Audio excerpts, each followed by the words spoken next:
The Way is Shut, a World War Z fanfic. Terry Hughes is waiting for me as I arrive at the hilltop that overlooks the DMZ near Sudongri. If the area had looked overgrown and rusty before, then it looks even worse now on the northern side, with young trees pushing up through the Dragon's Teeth tank defenses.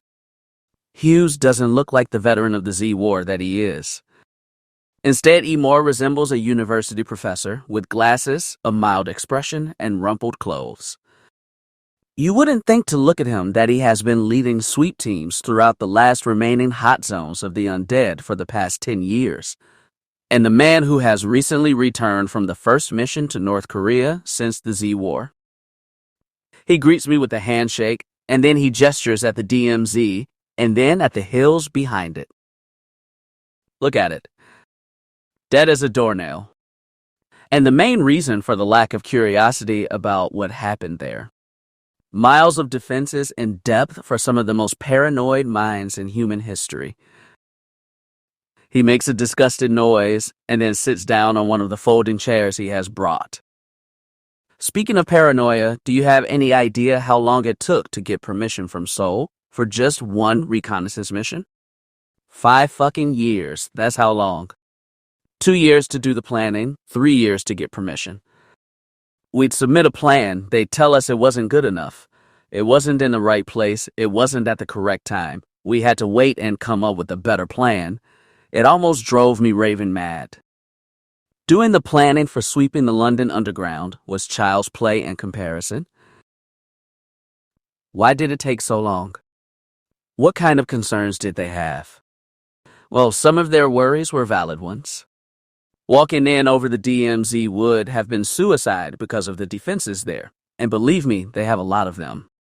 Every now and then a mine goes off and you see falling scraps of deer or rabbit, and I've lost count of the number of tripwires that have been spotted. Then there are the automated defenses, the missiles that still get activated every so often when a plane comes near the DMZ. Last thing anyone wants is to set anything else off. So we looked at going in further north. Problem was, where? The North Koreans had defenses along the Yalu as well as the DMZ. The Yalu wasn't as heavily fortified, but we still wanted to avoid it. That left the bit in between. Again, where? Flying in might have set off air defenses, so that left the coastline. The western coast of North Korea was no good really as Pyongyang's on that side, and no one wanted to bet money on if Kim Jong-il had been equally paranoid around his capital. That just left the eastern coastline, and even then we had trouble working out where to land from the sea. What kind of trouble? Any recon requires a safe base of operations, somewhere you can sally out from and get back to easily. We wanted a bay that was deep enough far out to allow big ships to approach to launch landing craft, and which then shallowed enough that any CZs could be seen coming a ways off. We wanted a crag or promontory that could be used to set up a Z-proof zone of observation, which we could then use for snipers to pick off any Zs that happened to be in the area as we set up the defenses for a base. We needed somewhere close to a usable road, and we needed that road to lead to one of the suspected tunnel entrances that we'd identified. That's a lot of requirements. We found barely a dozen possible sites, and 2 of them were too close to the DMZ for comfort. You'd identified possible tunnel entrances, the wonders of satellite photos. Problem was that we didn't have any of people going into them. We had a few places that we suspected before the Z War might have been access points to tunnels, but not that many. We thought that they must have moved their population in at night. No prying eyes that way. That or they watched the weather forecast and did it when it was overcast. No, it wasn't easy. We started off looking for the entrances by studying the state of the roads, looking for heavy usage and wear and tear. Problem is that outside of Pyongyang, North Korean roads were never in that good a state of repair in the first place. Add on years of neglect, sun, rain, snow, ice, rock slides, subsidence, you get the picture. Then we got lucky. The teams who reactivated the computers in Langley and the Pentagon, which someone who deserves to be bloody knighted had left on standby reserve power when they were both evacuated, found lots of nice pictures from the time of the evacuation. No one has seen them before because at the time people had other things to worry about. We did some comparative work and we identified some possible entry points, places where there had obviously been a lot of traffic in the days before North Korea vanished into thin air. That narrowed our list of landing places down to 3. We worked out an operational plan for each one, we refined them, we polished them, we did everything but gold plate them. And each and every time we submitted them, Seoul and the UN told us to wait. Wait. We got so sick of that damn word. So what happened to change their minds? I guess it was 2 things. The appointment of Hyun Choi as the head of the Korean CIA meant that we finally had a major voice willing to push for a recon in North Korea. The second thing was the clearing of the Channel Tunnel. That was a lot nastier than a lot of people had thought because of the sheer number of Zs that were down there, far more than people had forecast. Coming at a time when the Japanese were starting to get nervous about what might be lurking in the Seikon Tunnel, well, it started to make people just as nervous about just what might be beneath the surface in North Korea. So we finally got the go-ahead. Hell, that was a rush. We didn't know if they were going to change their minds at any moment, so we just went ahead with it as soon as possible, as soon as all the pieces could be put into place. You know, it wasn't until I finally laid eyes on the coastline of North Korea, just over 2 weeks ago, that I finally felt that we were there. And I remember looking at the beach and the rocky crag that the first commandos were already climbing up, and the hills and mountains on the horizon, and, oh Christ, I can't describe the feeling that I had. That icy brush down my spine that I always get when something isn't quite right with the world. He falls silent for a moment and then shakes his head. It's a sixth sense, I guess. Not that it lasted that long, as we were too busy working on the base. The minute we landed, we were running 4 beyond the high water line to set things up, get the supplies on shore, put the watchtowers up, erect the walls, run the power cables, get the generator working, all by the numbers and all the time with the knowledge that there was a good chance that we'd be getting some undead company at any time. Every coastline in the world has them somewhere. That was why we sent the guards up that crag first. They had to sweep it just in case and then act as sentries for us, pick off the strays as they wandered towards us and watch out for any packs. And they were there. Maybe they walked up from South Korea or down from Vladivostok or under the sea from Japan. As we worked, we'd hear the occasional sighting report, and then there'd be a crack of a gun and then a confirmed kill report. We had to make sure that we didn't rush things when we heard those. Last thing we wanted was to get sloppy from working too fast. About 2 hours in, we had the basics well and truly started when the first of the seabed Zs finally started staggering in through the surf. They must have seen or felt, or however the fuck they sensed things, our ships going overhead and followed us. Luckily, there weren't a huge number of them, just this slow stream coming up the beach and getting their heads blown off their shoulders by the snipers. The thing was, though, that we were nervous. Recon can never give you 100% of the real picture, especially with trees and other cover like houses in the area. Plus, the unknown was a big factor in North Korea. Were there any tunnels near the beach? We were pretty sure that there weren't. The ones that we had located were miles inland. But what if? His eyes lose their focus for a moment, and then he shakes his head. No, we just kept at it.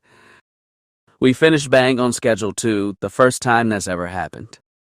We ate when we could, and then half of us stood guard whilst the other half of us slept. And hell did I sleep.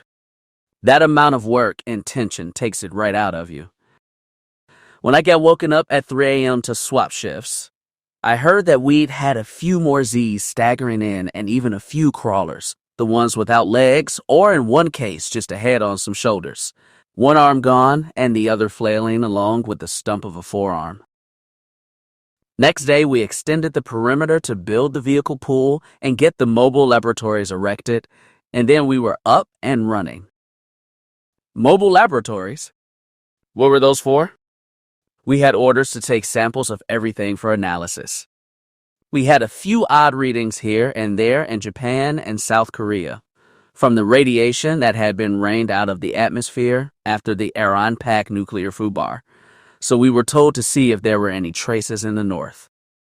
Besides, this was a perfect chance to see what had been happening in North Korea. We had so little information for the place. What kind of harvest had they been getting? What kind of fertilizer had they been using? I know that sounds dull, but if they were all underground, then what were they eating? Could they grow anything underground? Don't forget that this was the country that suffered from horrific famines in the 1990s. What kind of stored food did they have? Could we even tell? Anyway, the day after we finished the base, and by now the Z's had dried up completely, which was a good sign, we got the go-ahead from Seoul for the run to the tunnel entrances. Well, I say go-ahead, but really it was more of a committee meeting. The guys in Seoul told us about the latest satellite data, plus the weather forecast. We gave them an update on where we were with the base, and then we agreed that we'd go the next day. I slept well that night, even though we had a storm roll in at about midnight.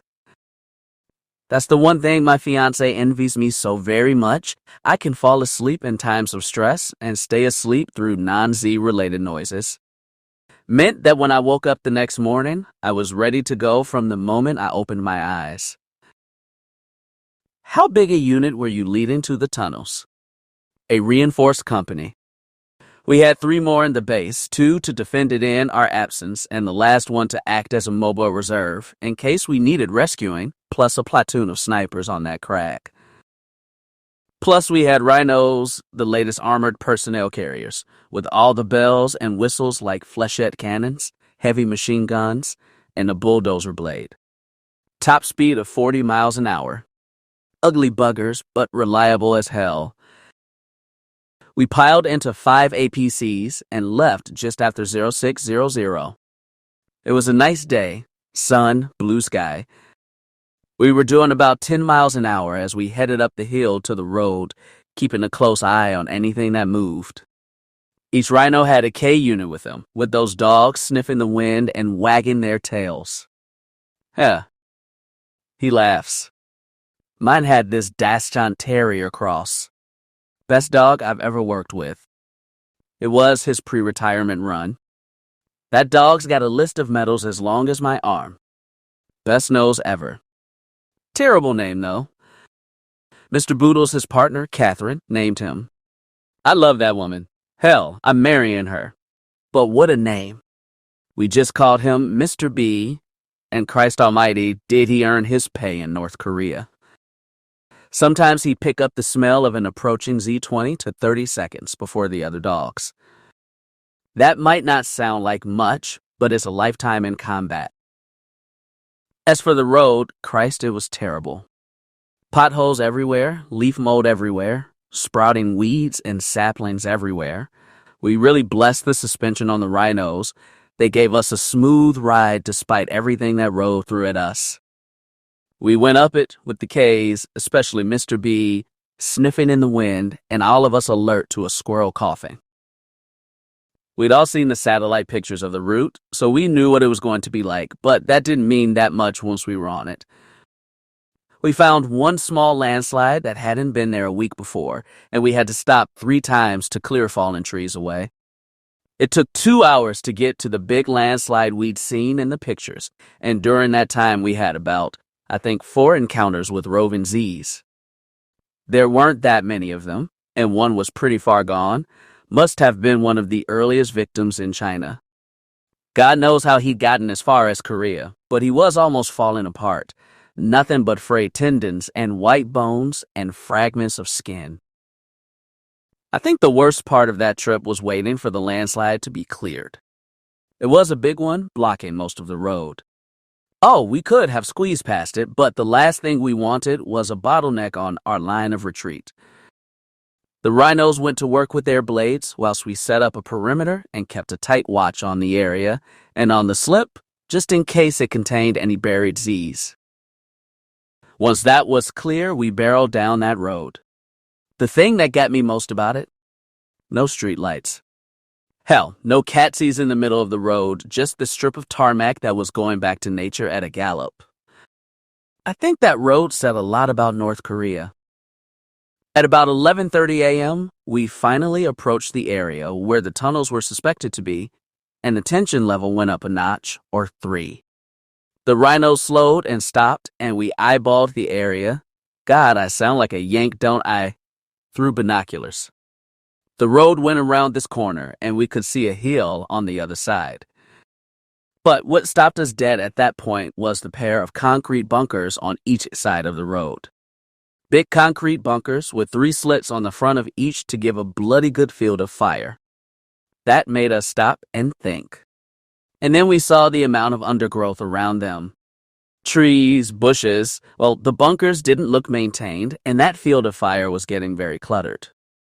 But still, we didn't know, so I got out with my second in command, Major Kim Young-hee, a great bloke, very sharp, and we walked very slowly up to them, stopping every now and then to inspect the approaches. Longest walk of my life. Oh, I didn't really think that there was anyone in either of those bunkers. The amount of undergrowth around them meant that no one could be maintaining them, but, well, we didn't know for sure. And uncertainty of that kind is always bad on your nerves. Besides, even though the caves were silent, that didn't mean that there might be a Z lurking somewhere. I remember looking through the closest slit on the left-hand bunker with all the caution I could summon. But there was nothing in it. I could see clear through to the open door at the back of it. Kim reported the same with the other one, and only then did I relax a little. As I gestured for the others, who'd been covering us from the rhinos, to come up, I heard this thoughtful noise from Kim. I turned, and he was standing there with his head tilted to one side, looking around the bend of the road. Interesting, he said. Sir, I think we hit the jackpot. I walked up next to him, stepping over the remains of the wooden pole that must have been marking the entry point, and looked. Jackpot was the fucking word. It was a big open space. The hill sloped down quite abruptly about 400 yards away. And there, cut into the rock, I could see these 5 gaping maws. Tunnels. Big ones, too, not small ones. These had to be about 20 feet high and 30 across. The minute I saw them, this shiver went straight through me, like a shock. There were just the tunnels there. No, but that's what we thought at first. As the company started disembarking, Sergeant Flaherty came up to me and pointed to the tree line about 100 yards away. Is that a building, sir? She asked, and I took a look through my binoculars. Sure enough, it was. Single-story, concrete, trees all around it with a flat roof that was covered in leaves and even some small saplings here and there. It had a door facing us, but it looked like it was half hanging off its hinges. Well, that was our first port of call. I took a platoon with me to check it out whilst Kim was inspecting the rest of the area visually. Mr. B was on point, and believe me, every time he stopped and sniffed, we all stopped with him. Closer we got to the place, the worse it looked. The building, that is. Cheap concrete construction, trees all around, leaves and dead branches underfoot. The place looked like it was falling apart, under relentless assault from Mother Nature. As we got closer, we could see that the door almost falling off, but we still waited for the go-ahead from the caves before we approached the entrance. That door almost fell apart as we approached it. The hinges were a mass of rust, and the rest of it wasn't much better. It was dark on the other side, and using our torches, we could just see this corridor, with doorways leading off it. That and water on the floor, along with leaves and dirt. Taking the door off wasn't hard, but it did generate some noise, and we stopped for a moment to let the dogs have a sniff. Nothing. First two doors and must have led to dormitories or something, because we could see marks on the floor by the walls that might have been from metal bunks. Nothing in there, though. The rooms had been stripped clean of everything. It was the same with the next two doors, but then we got to the last one. That one was different. It was padlocked from the outside and was in a better state than the outer one. Hughes looks down at the ground for a moment. We all knew that this looked wrong. We couldn't say why, though.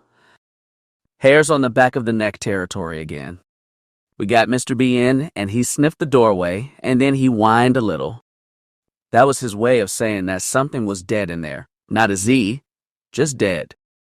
We weren't going to take any chances, though, so we took the safeties off the guns and got ready as Private Slovic stood by with a set of bolt cutters.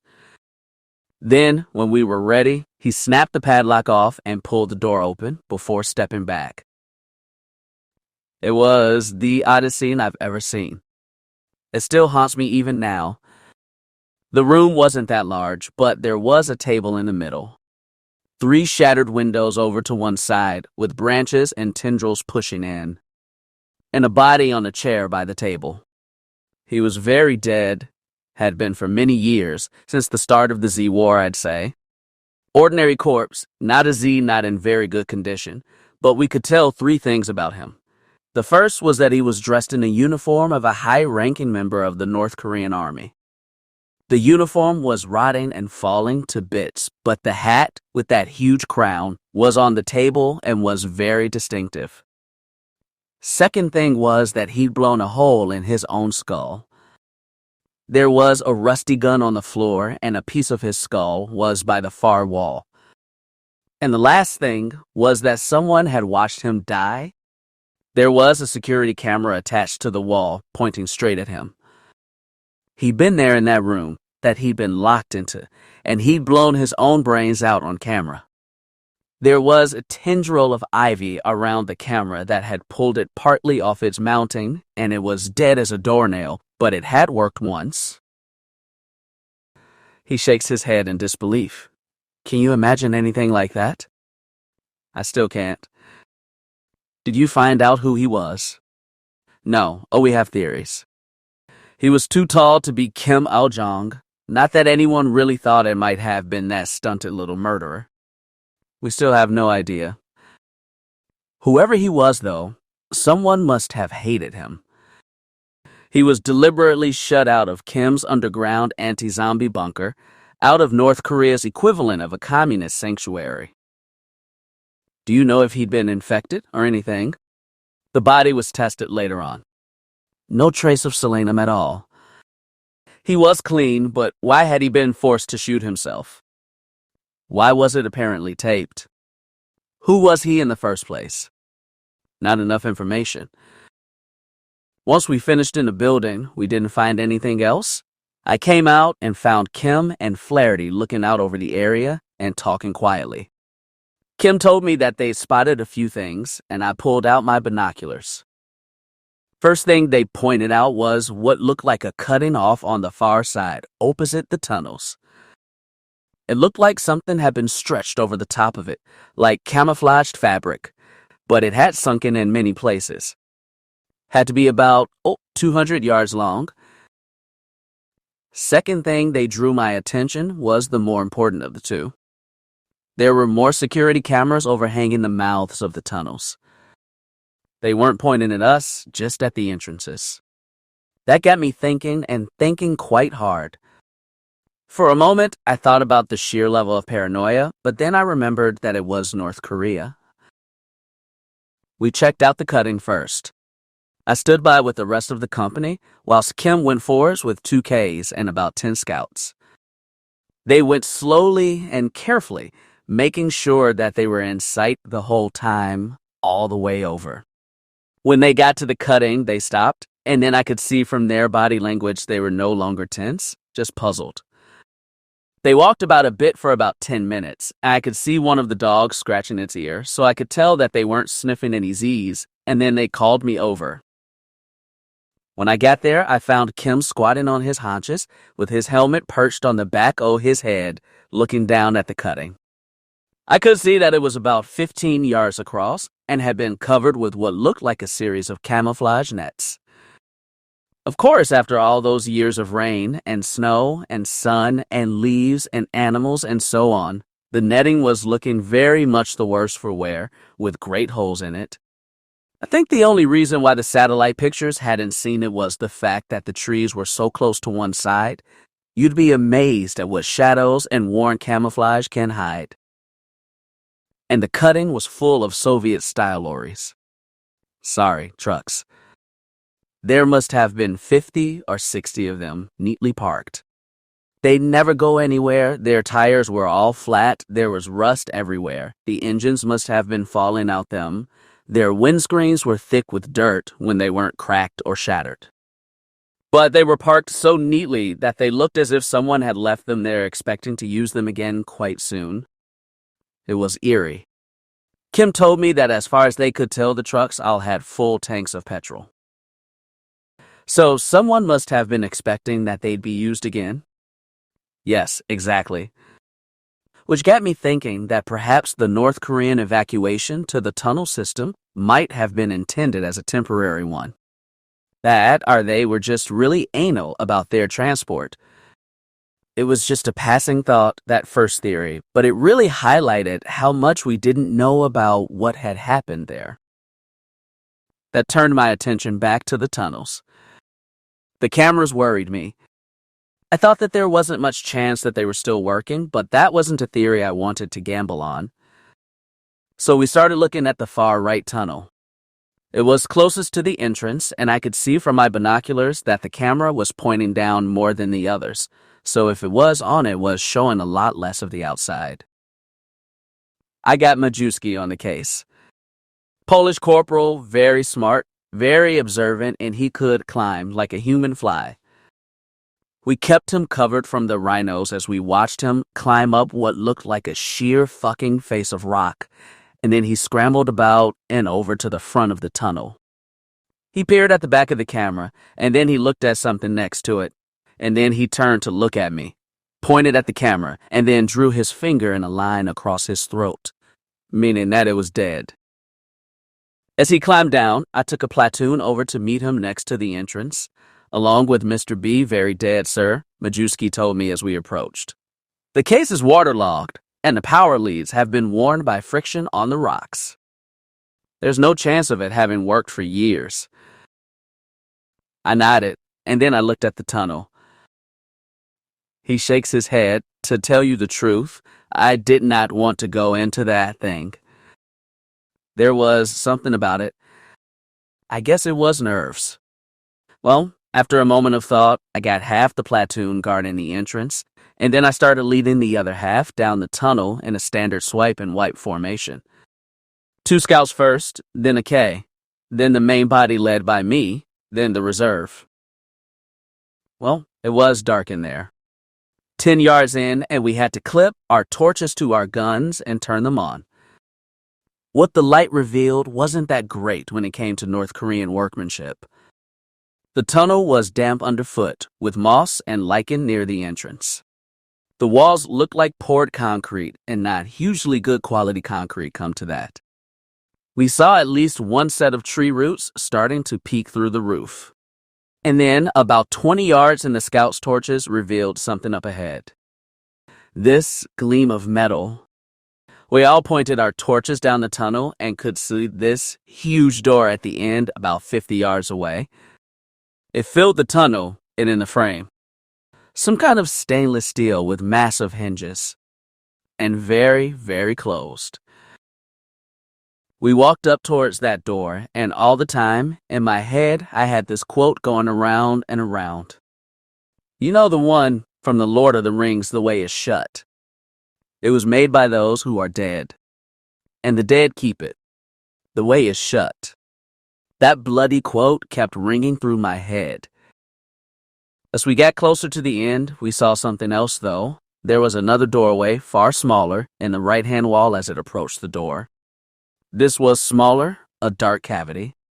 It looked like a checkpoint, or a place for a guard to stand. Not that we took any chances on it. I pulled out a disco ball, and gestured to the others to take station as we approached it. The K unit wasn't picking up anything, but I still wanted to be careful about it. Sorry, disco ball? Sorry. It's a small ball covered in LEDs. It activates about 5 seconds after you roll it, and then gives you a great little light show. Z's go for the things like a moth to a lamp. Something about the pattern of lights or something? It's a great tool for fighting Z's in an enclosed environment. You can use it to draw them out if you suspect that they are there, or you can just distract them and then run like hell if there are too many of them. Anyway, I rolled it over to the entrance, it did its thing, and nothing. Not a thing moved. We moved up and carefully checked it out, and it was empty. Just an alcove with a few nails in the wall, perhaps for clipboards or something. There were some faded patches on the wall, perhaps where something had been placed against it, but apart from that, nothing. Well, nothing apart from a single phone jack about 3 feet off the ground.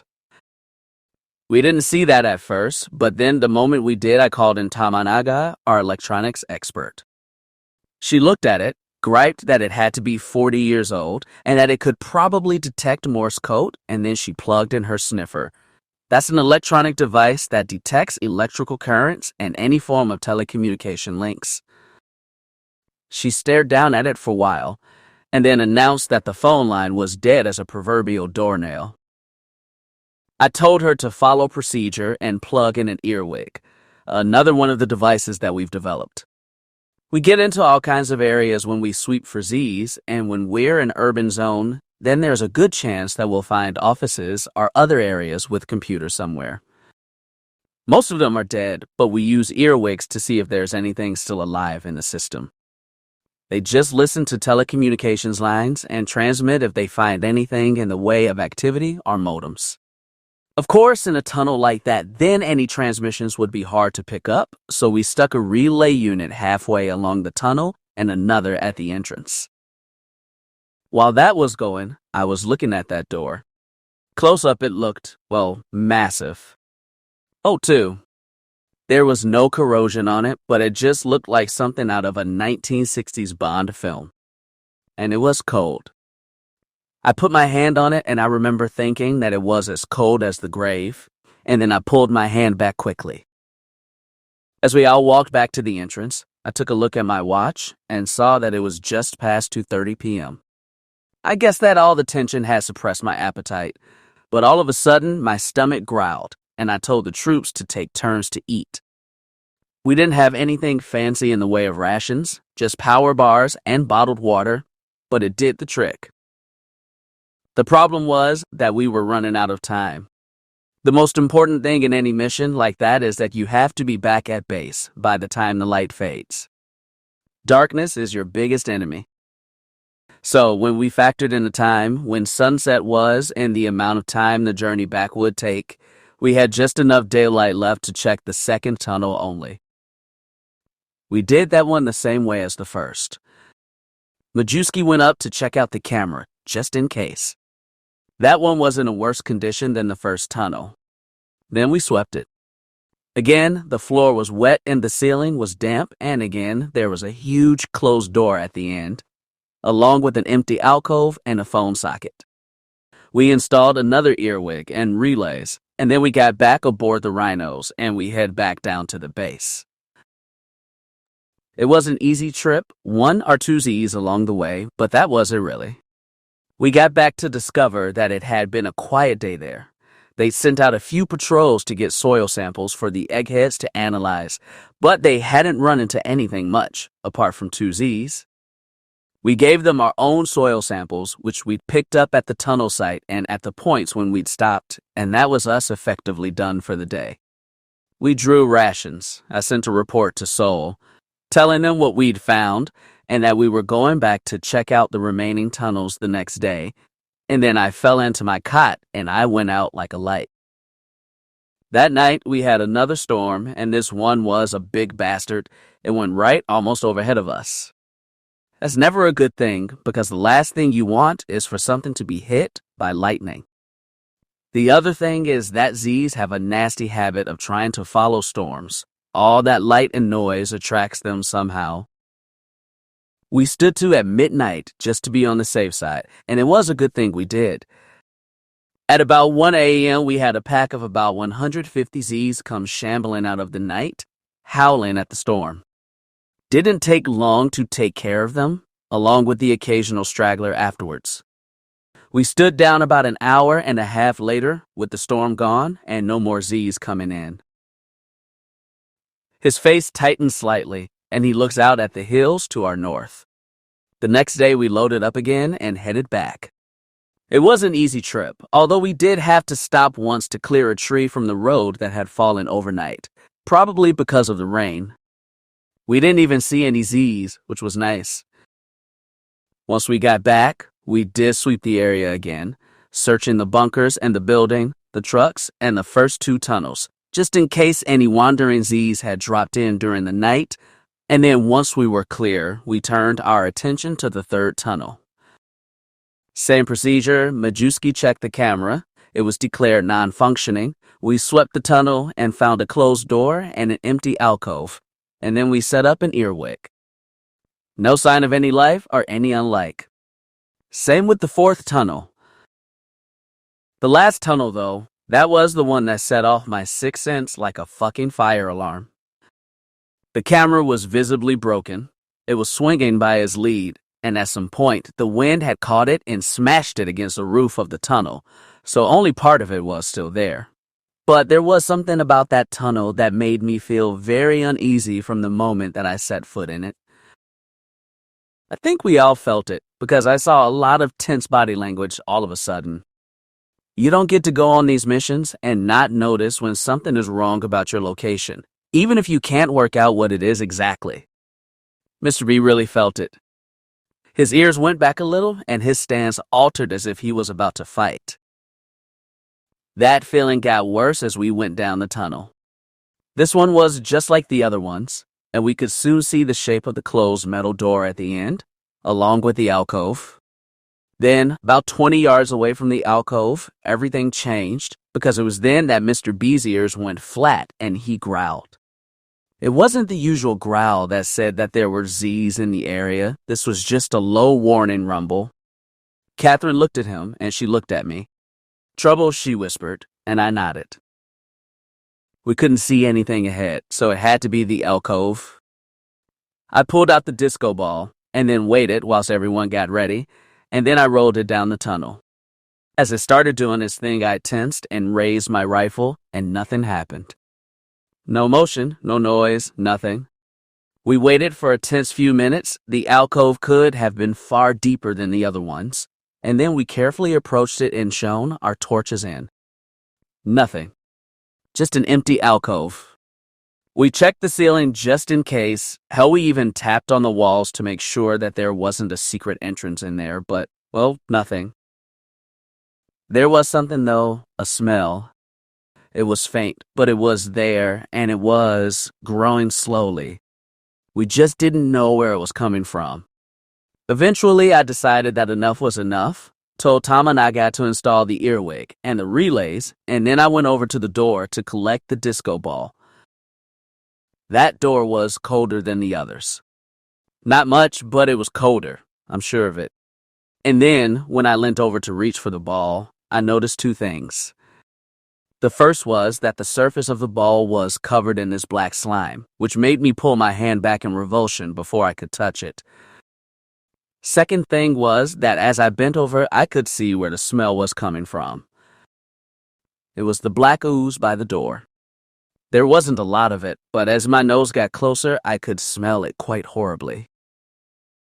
I called the others over, and then I noticed it. The source of the filthy stuff. It was oozing very slowly out between the door and the frame. At first, it was just in the middle of the door, but after a few minutes, it started coming out of a few other places. And it all smelt of death. You didn't need more than a slight sniff to tell that. Something on the other side of that door was dead and rotting, and it was oozing through the door. Well, I say oozing, but by now it was dripping, which meant that there was a lot more water in it than before. We had some collecting vials on us, and we collected as much of the foulness as we could before we finally dealt with the disco ball by carefully picking it up in the open mouth of a self-sealed plastic bag that we usually use for large sample. Then we put that inside another bag so that the smell would go away when we carried it, labeled everything, and packed it away. And then we all just stood there for a long moment, staring at the bottom of the door and that growing pool of black water, I guess you could call it. I think we could all tell that something terrible had happened on the other side of that door, that whatever had happened to the North Koreans who entered that tunnel, it couldn't have ended well. And then turned and walked back up that tunnel, walking away from the smell. When we got to the top, I told the others what we'd found, and I had the other tunnel doors checked. They were all fine, so it might just have been a slight imperfection in the door or the frame that was allowing that stuff to seep through. But that water, it told us so much. He pauses and shakes his head with an appalled look on his face. The fact that there was water at all was a very bad thing. My grandfather was a miner in South Wales, and the thing about any mine or tunnel or anything underground is that your number one enemy is water. You can have the best tunneling system in the world, but you always find that it's vulnerable to water. Underground springs, the water table, hell, even just water seeping down through the rocks above after it rains. The first two things you install in a tunnel is a ventilation system and a pump. The first so that you can breathe, and the second so that you don't drown. If the tunnels were starting to fill up with water, then that was a good sign that there was no one left alive, in that area at least. It meant that either there was no power to the pumps or that the pumps themselves weren't working. Under both scenarios, that in turn meant that no one was maintaining things. When we got back to the base, I explained what we'd found, and we handed the samples over for analysis. I guess that we all had our suspicions about what those samples contained. Well, our worst fears were soon confirmed. The water contained human remains, rotted human flesh, and even some bone fragments. And those remains, well, a lot of them were saturated with selenium. On the other side of that door was a lake of water that contained bodies, some Z's, maybe some not. So much for the great communist workers' paradise Kim Jong-il must have told his people about. It looks like they shut themselves in the world's largest prison, and with the virus within the veins of at least one person. I can't think of anything more horrific. They locked themselves away from the virus, but they made it easier for the virus to do his work. There's irony for you. So you think that they are all dead then? Maybe. That part of the tunnel system at least is a dead end as far as life is concerned. Perhaps not when it comes to unlife, or at least the undead, but, well, think about it. They all went down there, and none of them have ever been heard from again. No signals, no sign of life, nothing. We've been going over all the pictures from orbit again, looking for something, anything, some sign of people existing in some form. If they were still down there, then they'd have to pump out the tunnels, right? So there'd be some signs of them somewhere. A discoloration of the water coming out of the mountains or the rivers. Heat sources somewhere from power sources, ventilation from waste gases like CO2, but, well, we've seen nothing. Okay, so maybe they were paranoid enough to hide everything, to vent the gases in a way that we can't detect. But we've been looking very hard in ways that they couldn't have predicted that we'd have by now. And what the hell could they be eating by now? He closes his eyes and winces. I take that back. I don't want to know. We have to act on the assumption that all of them, or at least a substantial percentage of them, are Z's. The pre-war population of North Korea was 25 million people. As we have no idea what happened when they all went underground, that means that we can't even guess at the number of potential Z's. 10 million? 14? Did they try to kill the infected? How many? Hughes leans forwards and then jabs a finger in the air. And that's the problem. We don't know. There are potentially millions of Z's under the ground over there in a tunnel system that we still haven't mapped properly. We had maps of the London Underground and the New York subway system before we swept them. We've got nothing on North Korea. And judging by the condition of the tunnels that we saw, well, let's just say that I'm not exactly filled with confidence with the durability of the area that the North Korean people are contained in. None of the options we are facing are very good ones. Some people in Seoul want to just leave them down there to rot. I can't see their point. Going in and clearing the tunnels would be a total fucking nightmare. It would be like Paris, only 1,000,000 times worse. We'd have to map our way as we went. There'd be that stinking water everywhere. It's pitch black, and I don't want to even think about how cold it is. And I really don't want to think about the number of Z's who are bobbing about in the damn place. Let's just say that casualties would be significant. But the problem is that we don't know how long that tunnel system is going to stay self-contained. Communist construction has a tendency to be, well, shoddy. We've already noticed that some of Kim Jong-il's more grandiose architectural monstrosities are showing signs of wear and tear. The west face of the Rugyong Hotel has subsided, so Christ only when that thing's going to fall over. My point is that we don't know if a doorway is going to fail at some point and the inhabitants of North Korea suddenly start seeing the light of day again. If the tunnel system is flooding with water every time it rains, then the water pressure must be building up in all kinds of places. We just don't know.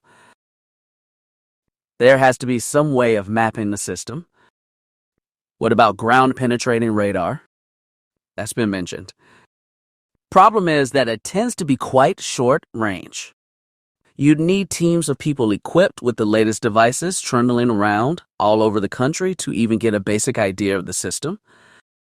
Maybe there's something in Pyongyang, some handy computer that will tell us everything in one of their ministries, but I wouldn't bet money on that. If they stripped a guardhouse of bunks, then I don't think that they'd have left anything around with that kind of information laying around for anyone from the filthy decadent outside world to find. No, we have exactly one information point, and that's a slim one. As we were packing up the base, we got a faint quiver on one of our earwicks. It was picking up a computer with a modem under there somewhere. A dying computer come to that, one operating on reserve backup power. It just seemed to be trying to deliver a report of some kind, but we've never been able to pick up anything else at all on where it was delivering to. We warned Seoul about it, and they've been using it for the past week or two, trying to get access to the computer. They've been able to download some data, but it's all still being analyzed. He shrugs. Maybe it's just a supply list. Maybe it says how many rolls of toilet paper they took down with them. Maybe it has information about what happened. We don't know yet. He leans forwards again. I do know one thing, though. I'm never going back there. That country smells of death. No, Catherine and I are getting married, and then we're going to start screwing like bunnies. We both want kids. We've seen far too many dead ones.